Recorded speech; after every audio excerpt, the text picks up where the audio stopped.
10장 8번째 재앙 메뚜기 떼. 하나님께서 모세에게 말씀하셨다. 바로에게 가거라. 내가 바로와 그의 신하들의 마음을 완강하게 했다. 이는 내가 바로에게 이 표적들을 보게 하려는 것이고 내가 이집트 사람들을 어떻게 괴롭게 했는지 내가 내 자녀와 후손에게 전하게 하려는 것이다. 내가 이집트 사람들에게 행한 표적 이야기를 내가 내 자녀와 후손에게 들려주어 내가 하나님인 것을 너희 모두가 알게 하려는 것이다. 모세와 아론이 바로에게 가서 말했다. 하나님, 히브리 사람의 하나님께서 이렇게 말씀하십니다. 네가 언제까지 굴복하지 않겠느냐? 내 백성을 내보내어 나를 예배하게 하여라. 두고 보아라.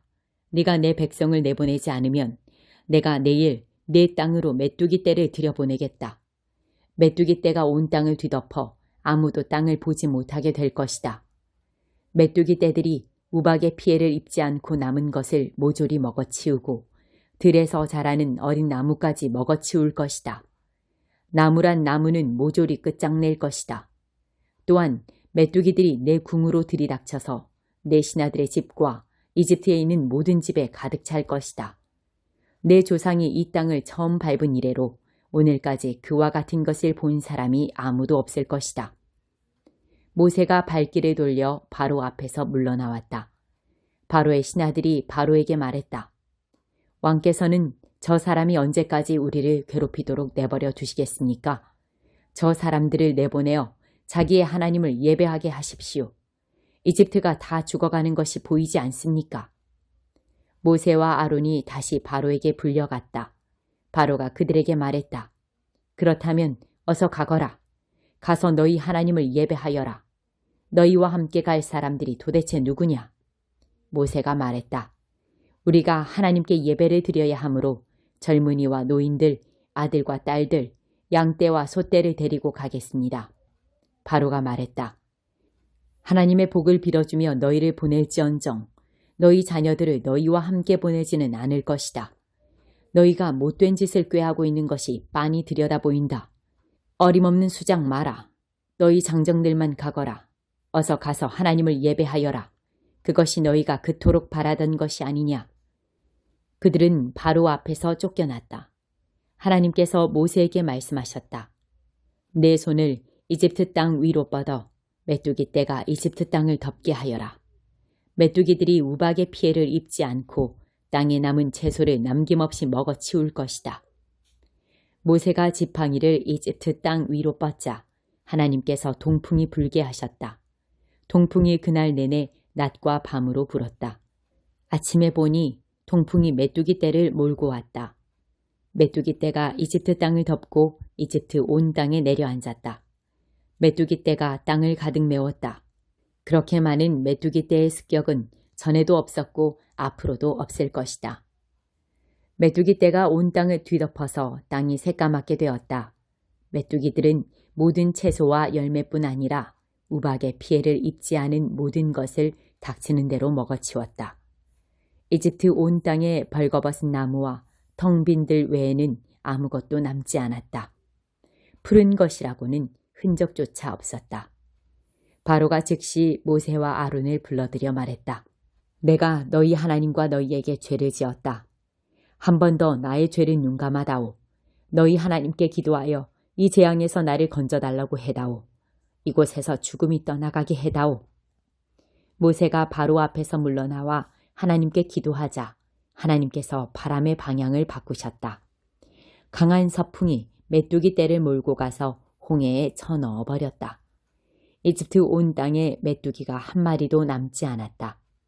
그러나 하나님께서 바로의 마음을 전처럼 완강하게 하셨다. 바로는 여전히 이스라엘 자손을 내보내려 하지 않았다. 9번째 재앙, 어둠. 하나님께서 모세에게 말씀하셨다. 내 손을 하늘로 뻗어 이집트 땅에 어둠이 내리게 하여라. 손으로 더듬어야 다닐 수 있을 만큼 짙은 어둠이 내릴 것이다. 모세가 하늘로 손을 뻗자 짙은 어둠이 사흘 동안 이집트 땅에 내렸다. 사람들은 서로 볼 수 없었고 사흘 동안 꼼짝도 할 수 없었다. 그러나 이스라엘 자손만은 예외여서 그들이 사는 곳에는 빛이 있었다. 바로가 모세를 불러들여 말했다. 가서 하나님을 예배하여라. 너희 양떼와 소떼는 남겨두고 너희 자녀들은 데리고 가거라. 모세가 말했다. 왕께서는 우리가 하나님께 드릴 짐승과 제물들을 가져가게 해주셔야 합니다. 그래야 우리가 우리 하나님을 예배하면서 그것들을 제물로 드릴 수 있습니다. 우리의 가축들도 우리와 함께 가야 하며 한 마리도 남겨두어서는 안 됩니다. 그것들은 우리가 하나님께 드릴 예배에 필요한 제물입니다. 그리고 그곳에 이를 때까지는 어떤 것을 제물로 드려야 할지 우리가 알지 못합니다. 그러나 하나님께서 바로의 마음을 계속해서 완강하게 하셨다. 바로는 그들을 내보내려 하지 않았다. 바로가 모세에게 말했다. 내 앞에서 썩 꺼져라. 다시는 너를 보고 싶지 않다. 조심해라. 내 앞에 다시 나타났다가는 죽을 것이다. 모세가 말했다. 마음대로 하십시오. 나도 다시는 왕 앞에 나타나지 않겠습니다. 13장 열매 맺지 못하는 나무 이야기. 그때 몇몇 사람들이 와서 빌라도가 예배드리던 갈릴리 사람들을 죽여서 그 피를 제단 제물의 피에 섞은 일을 예수께 전했다. 예수께서 대답하셨다. 너희는 이 살해당한 갈릴리 사람들이 다른 모든 갈릴리 사람보다 더 나쁜 죄인들이라고 생각하느냐? 전혀 그렇지 않다. 하나님께 돌아오지 않으면 너희도 죽을 것이다. 또한 며칠 전 실로암 탑이 무너져 덮치는 바람에 거기에 깔려 죽은 18명의 예루살렘 사람들이 다른 모든 예루살렘 사람들보다 더 나쁜 줄 아느냐? 전혀 그렇지 않다. 하나님께 돌아오지 않으면 너희도 죽을 것이다. 예수께서 이런 이야기를 들려주셨다. 어떤 사람이 앞마당에 사과나무를 심었다. 그가 그 나무에 사과가 있을까 해서 다가가 보니 하나도 없었다. 그가 정원사에게 말했다. 어찌된 일이냐? 이제까지 내가 3년이나 이 나무에 와서 사과를 찾았지만 하나도 얻지 못했다. 찍어버려라. 무엇 때문에 좋은 땅을 더 버리겠느냐? 정원사가 말했다. 1년만 더 관심을 기울여 보겠습니다. 제가 그 둘레를 파고 거름을 주겠습니다. 내년에는 열매를 맺을지 모릅니다. 그렇지 않거든 그때 찍어버리십시오. 안식일에 병을 고치시다. 예수께서 안식일에 한 회당에서 가르치고 계셨다. 거기에 관절염으로 몸이 뒤틀리고 등이 굽어서 고개조차 들 수 없는 한 여자가 있었다. 여자는 18년째 그 병을 앓고 있었다. 예수께서 그 여자를 보시고 가까이 부르셨다. 여자여, 내가 자유케 되었다. 예수께서 여자에게 손을 얹자 여자는 당장 꼿꼿하게 서서 하나님께 영광을 돌렸다. 예수께서 안식일에 병을 고치신 것 때문에 몹시 화가 난 회당장이 회중에게 말했다. 일하는 날로 정해진 날이 엿새나 됩니다. 치료받고 싶거든 그중 한 날에 오시오. 그러나 7째 날 안식일에는 안 됩니다. 그러자 예수께서 쏘아붙이셨다. 너희 사기꾼들아, 너희도 안식일에 자기 소나 나귀를 풀어서 외양간에서 끌고 나가 물을 먹이는 것을 아무렇지 않게 생각한다. 그런데 내가 사탄에게 18년이나 매여있던 이 아브라함의 딸을 풀어주고 그 외양간에서 끌어낸 것이 어찌서 문제라는 말이냐. 예수께서 그렇게 말씀하시자 비난하던 자들이 말문이 막혀 얼굴을 붉히며 떠나갔다. 회중은 기뻐하며 그분께 갈채를 보냈다. 하나님께 이르는 길. 그 후에 예수께서 말씀하셨다. 하나님 나라를 어떻게 묘사할 수 있을까? 어떤 이야기가 좋을까? 하나님 나라는 어떤 사람이 자기 앞마당에 심은 솔씨 하나와 같다. 솔씨는 녹수리들이 그 안에 둥지를 틀 만큼 가지가 무성한 큰 나무로 자란다. 예수께서 다시 말씀하셨다. 하나님 나라를 어떻게 묘사할 수 있을까? 하나님 나라는 여자가 빵 3덩이를 만들려고 반죽에 넣는 누룩과 같다. 기다리고 있으면 반죽이 부푼다. 예수께서 계속해서 각 성읍과 마을로 다니며 가르치셨으나 시종일관 예루살렘을 향해 가고 계셨다. 어떤 구경꾼이 말했다. 주님, 구원받을 사람이 적습니까? 예수께서 말씀하셨다. 많고 적고는 너희가 상관할 일이 아니다. 너희는 하나님과 함께하는 삶에 전념하여라. 생명, 곧 하나님께 이르는 길은 정신을 바짝 차려야만 갈 수 있는 힘든 길이다. 너희 가운데는 평생 동안 그 근처를 맴돌았다는 이유만으로 하나님의 구원잔치에 앉을 줄로 생각할 사람이 많이 있다. 어느 날 너희가 안에 들어가고 싶어 문을 쾅쾅 두드리겠지만 문은 잠겨있고 주인은 이렇게 말할 것이다. 미안하지만 너희는 내 손님 명단에 없다. 너희는 우리는 평생 주님을 알았습니다 하고 따지겠지만 주인은 단호히 너희 말을 자를 것이다. 너희는 안다고 하지만 그것은 아는 것이 아니다. 너희는 나에 대해 조금도 모른다. 그때 너희는 은혜에서 소외된 자가 되어 바깥 추운 데 있을 것이다. 너희는 아브라함과 이삭과 야곱과 모든 예언자들이 하나님 나라로 행진에 들어가는 것을 볼 것이다. 너희는 동서남북 사방에서 사람들이 흘러 들어와서 하나님 나라 식탁에 앉는 것을 볼 것이다. 그러는 동안 너희는 바깥에서 안을 들여다보며 이것이 어찌된 일인지 의아해할 것이다. 이것은 위대한 반전이다. 맨 뒤에 서 있는 사람이 앞으로 오고 먼저였던 사람이 결국 나중될 것이다. 바로 그때 몇몇 바리새인들이 다가와서 말했다. 얼른 피하십시오. 헤롯이 선생님을 찾아 죽이려고 합니다. 예수께서 말씀하셨다. 지금은 내가 시간이 없다고 그 여우에게 전하여라. 오늘과 내일은 내가 귀신을 쫓아내고 병든 사람들을 고치느라 바쁘고 사흘째에는 일을 마무리할 것이다. 그뿐 아니다. 예언자가 예루살렘 밖에서 불운한 최후를 맞는 것은 합당하지 않다. 예루살렘아, 예루살렘아, 예언자들을 죽이고 하나님의 심부름꾼들을 학대하는 너희여. 암탉이 제 새끼를 날개 아래 안전히 품듯이 내가 너희 자녀들을 간절히 모으려고 했으나 너희는 거부하고 돌아섰다.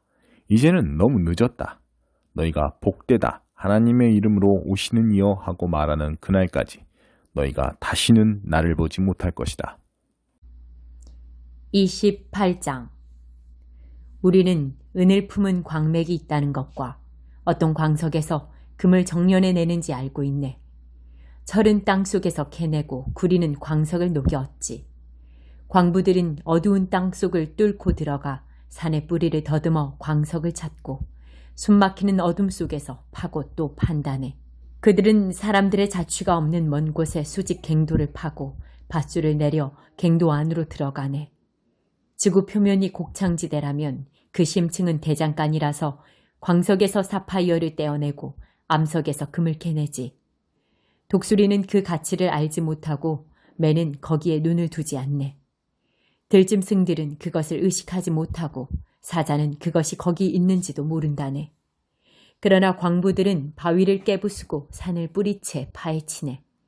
암석의 갱도를 뚫어 온갖 아름다운 보석을 찾아낸다네. 그들은 강의 근원을 발견하고 땅에 숨겨진 여러 보물을 캐낸다네. 하지만 지혜는 도대체 어디서 찾을까? 통찰력은 어디에 숨어 있을까? 사람들은 도무지 감도 못 잡고 어디를 찾아봐야 할지 전혀 모른다네. 지구의 심층은 여기에는 없다 말하고 깊은 바다에서는 그런 것은 들어본 적도 없다는 소리가 메아리쳐 오네. 지혜는 순금으로도 살 수 없고 아무리 많은 은을 갖다 바쳐도 구할 수 없어. 유명한 오빌의 금으로도 살 수 없고 다이아몬드와 사파이어로도 안 되네. 금이나 에메랄드는 비할 바가 못 되고 화려한 보석들도 어림없지. 진주 목걸이나 루비 팔찌 따위야 더 말할 것도 없네. 하나같이 지혜를 사는 데 필요한 계약금에도 못 미치지. 황금이나 아프리카 다이아몬드를 아무리 높이 쌓아도 지혜의 상대가 될 수 없다네. 그럼 지혜는 어디에서 오며 통찰력이 있는 곳은 어딜까? 아무리 둘러보아도 아무리 깊이 파들어가도 아무리 높이 날아도 찾을 수 없네. 묘지를 샅샅이 뒤지고 죽은 이들에게 물어보게. 우리도 그것의 소문만 들어봤소 하고 말할 걸세. 지혜에 이르는 길은 하나님만 아시고 지혜를 찾을 수 있는 곳 역시 그분만이 아신다네. 그분은 지상의 모든 것이 어디에 있는지 아시고 하늘 아래 모든 것을 보신다네. 바람에게 명하여 불게 하시고 물의 양을 재어 나누시고 비가 어떻게 내릴지 정하시고 천둥 번개가 터지게 하신 후에 하나님은 지혜를 보셨네. 지혜를 시험하시고 만반의 준비를 갖추게 하셔서 언제든 쓰일 수 있도록 만드셨네. 그러고 나서 사람들에게 말씀하셨지. 여기 지혜가 있다. 주님을 경외하는 것이 지혜이며 악을 멀리하는 것이 통찰력이다. 14장 기도의 언어.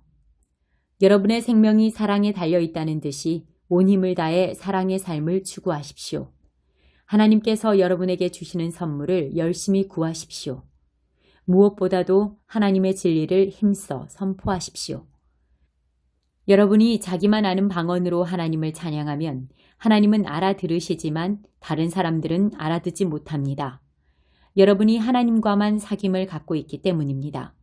그러나 여러분이 일상의 언어로 하나님의 진리를 선포하면 여러분은 다른 사람들도 그 진리에 참여하도록 한 것입니다.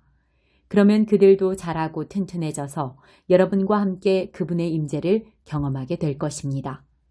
자기만 아는 기도의 언어로 기도하는 사람은 거기서 많은 것을 얻겠지만 하나님의 진리를 누구나 알아들을 수 있는 말로 선포하는 사람은 온 교회를 성숙시키고 튼튼하게 합니다. 나는 여러분 모두가 기도로 하나님과의 사귐을 발전시키기를 바랍니다. 하지만 거기서 멈추지는 마십시오. 다른 사람들을 찾아가서 하나님의 분명한 진리를 선포하십시오. 여러분이 말하는 것을 모든 사람의 유익을 위해 통역해주는 사람이 없다면 비밀한 기도의 언어로 하나님의 임재를 경험하고 구하기보다는 모든 사람이 알아들을 수 있는 언어로 하나님을 아는 지식과 그분의 사랑에 접근할 수 있게 하는 것이 더 중요합니다. 친구 여러분, 생각해 보십시오. 내가 여러분에게 가서 하나님만 알아들으실 수 있는 말로 그분께 비밀히 기도한다면 여러분에게 무슨 유익이 있겠습니까? 내게 어떤 통찰이나 진리나 선포나 가르침이 있더라도 누구나 알아들을 수 있는 말로 전하지 않으면 여러분에게 무슨 도움이 되겠습니까? 가령 플루트나 하프 같은 악기들이 각각 독특한 음색으로 조화를 이루며 연주되지 않는다면 우리가 어떻게 선율을 알아듣고 음악을 즐기겠습니까? 나팔 소리가 다른 악기 소리와 구분되지 않는다면 어떻게 전투 계시를 알릴 수 있겠습니까? 여러분이 아무도 알아듣지 못하게 말한다면 여러분의 입을 여는 것이 무슨 소용이 있겠습니까? 이 세상에는 수많은 언어가 있고 그 언어들은 저마다 누군가에게 뜻을 가지고 있습니다. 그러나 내가 그 언어를 알아듣지 못한다면 그 언어는 내게 유익한 것이 아닙니다. 여러분의 경우도 다르지 않습니다. 여러분은 하나님이 하시는 일에는 열심히 참여하려고 하면서 어찌하여 교회 안의 모든 이들에게 도움이 되는 일에는 주의를 기울이지 않는 것입니까? 자기만 아는 기도의 언어로 기도할 때는 그 경험을 혼자서만 간직하지 마십시오. 다른 사람들을 그러한 사귐으로 이끄는 안목과 능력을 구하십시오. 내가 방언으로 기도하면 내 영은 기도하겠지만 내 이성은 할 일 없이 놀 것이고 지성도 그만큼 약화될 것입니다. 그러면 무엇이 해결책이겠습니까? 답은 너무나 간단합니다. 둘 다 하십시오. 나라면 영적으로 자유롭고 풍성하게 기도하면서 동시에 신중하고 주의 깊게 기도하겠습니다. 영으로도 찬양하고 지성으로도 찬양하겠습니다. 여러분이 아무도 알아듣지 못하는 기도의 언어로 축복한다면 교회에 갓 들어와 무슨 일인지 알지 못하는 사람은 언제 아멘해야 할지 모를 것입니다. 여러분의 축복 기도는 더할 나위 없이 훌륭하겠지만 여러분은 그 사람을 아주 무시한 것이나 다름없습니다. 나는 우리에게 방언 기도라는 선물을 주셔서 그분을 찬양하게 하신 하나님께 감사를 드립니다. 그로 인해 우리는 그분과 놀라운 사귐을 갖게 되었습니다. 나는 여러분 가운데 누구보다도 방언 기도를 많이 합니다. 그러나 나는 사람들이 예배하러 모인 교회 안에 있을 때는 다른 사람들에게 횡설수설로 들릴 1만 마디 말을 하는 것보다 누구나 알아듣고 배울 수 있는 5마디 말을 하고 싶습니다. 아주 솔직히 말씀드리면 나는 여러분이 어린아이처럼 생각하는 것에 화가 납니다. 얼마나 더 있어야 여러분이 자라서 어른스럽게 생각하겠습니까? 어린아이처럼 악에 대해서는 잘 몰라도 괜찮습니다. 그런 경우에는 그저 안 돼 하고 말할 줄 알면 됩니다. 그러나 무언가에 대해 예 하고 말하려면 그 이상의 것이 필요합니다. 성숙하고 잘 훈련된 지성만이 여러분이 속임수에 빠지지 않도록 지켜줄 수 있습니다. 하나님께서 성경에 이렇게 말씀하셨습니다. 내가 낯선 방언과 낯선 사람의 입술로 이 백성에게 전해도 그들은 귀 기울여 듣지도 않고 믿지도 않을 것이다. 그러니 아무도 알아듣지 못하는 방언으로 말하는 것이 무슨 소용이 있겠습니까? 그것은 믿는 사람들에게 도움이 되지 않고 믿지 않는 사람들에게는 구경거리를 제공하여 그저 멍하니 바라보게 할 뿐입니다. 그러나 알아듣기 쉬운 말로 진리를 말하면 믿는 이들의 마음에 곧바로 다가갈 뿐 아니라 믿지 않는 이들에게도 거슬리지 않습니다. 여러분이 교회에 모여 있고 믿지 않는 사람들도 들어와 있는데 때마침 여러분이 알아들을 수 없는 방언으로 기도하고 있다면 그들이 듣다가 여러분이 미쳤다고 생각하고 서둘러 거기서 빠져나가지 않겠습니까?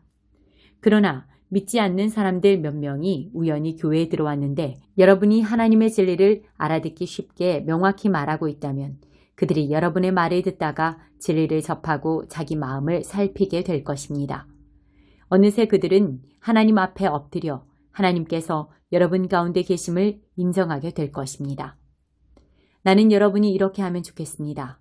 예배하러 모일 때는 각자가 전체를 유익하게 할 만한 것을 준비하십시오.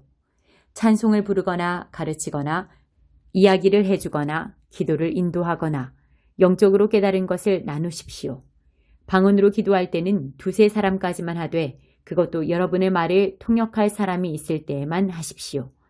통역할 사람이 없거든 하나님과 여러분 사이에서만 하십시오. 모임에서는 2-3사람 정도만 말하고 나머지는 귀 기울여 듣고 마음에 새기십시오. 한 사람이 독차지하지 말고 차례를 지켜 말하십시오. 그리고 말하는 사람은 각자 기회를 얻어 하나님으로부터 받은 특별한 것을 말하십시오. 그러면 여러분 모두가 서로에게서 배우게 될 것입니다. 말하기로 한 사람은 말하는 방식과 시간까지 책임지십시오. 우리가 바르게 예배하면 하나님은 우리를 무질서에 빠뜨리지 않으십니다. 하나님은 우리를 조화로 이끄십니다. 이것은 모든 교회에 예외 없이 해당되는 사항입니다. 아내들은 귀 기울여 들어야 할 시간에 이야기하거나 집에서 남편에게 물어봐도 될 질문을 던지면서 예배를 혼란스럽게 해서는 안 됩니다. 예배 시간에 지켜야 할 예절과 관습은 하나님의 율법이 적혀있는 성경책이 지도해 줄 것입니다. 아내들은 예배 시간을 이용해 자기가 하고 싶은 말을 하려고 해서는 안 됩니다. 여러분, 여자든 남자든 자신이 옳고 그름을 판단하는 거룩한 예언자라도 된다고 생각하는 것입니까? 모든 것이 여러분을 중심으로 움직인다고 생각하십니까? 여러분 가운데 어떤 사람이 하나님께로부터 할 말을 받았거나 할 일을 받았다고 생각한다면 내가 쓴 이 글을 유의해서 보십시오. 이것이 주님이 바라시는 방식입니다. 여러분이 이 규칙들을 따르지 않겠다면 미안한 말이지만 하나님께서도 여러분을 쓰시지 않을 것입니다. 요약해서 3가지를 말씀드립니다. 하나님의 진리를 전할 때는 진심으로 하십시오. 여러분이 알아듣지 못하는 방언으로 사람들이 기도한다고 해서 그들에게 가타부타 말하지 마십시오. 무슨 일을 하든지 예의 바르고 사려 깊게 하십시오.